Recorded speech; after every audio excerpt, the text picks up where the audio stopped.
So today we have our annual vintage game. It's our Jags team against the Mountain Athletic Club from down near Catskill. And the Jags are the team that originally played on Parkhurst in 1906 and 1907 when the field was known as AJ&G Park.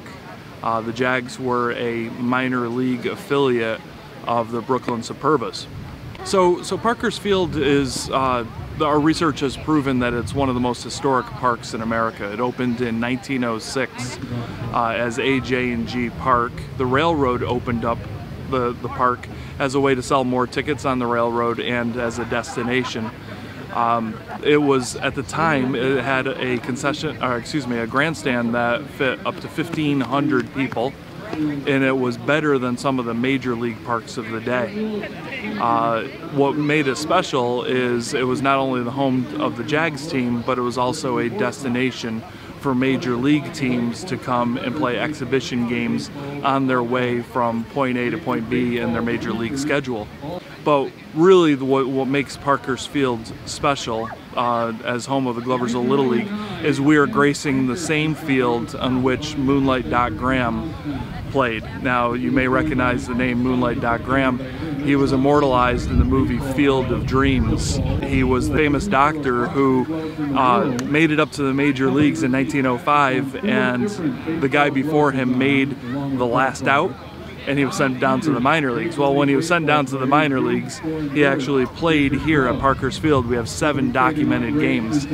So when we say that we're the original Field of Dreams, it's because Moonlight Doc Graham actually played here.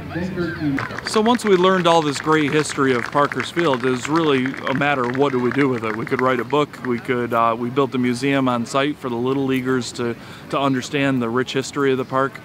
But in 2015, we applied to New York State for an economic development grant because we believe that if we build this in a scaled model for 200-foot fields for Little Leaguers across the country to come and play, built the grandstands exactly the way they looked in 1906, and the home plate exactly where it was in 1906, that we could perpetuate the story and we would bring outside travel teams in during the summer season. Gloversville Little League will always be first and foremost at Parkhurst Field, but by July 10th, they're done playing their season. All-Stars are done and the field sits empty. So it's from that period between July 10th and Labor Day that we could bring 16 teams a week for 10 weeks, really create an economic development boost in the arm for Gloversville, and draw $1.8 million in revenue to the local economy.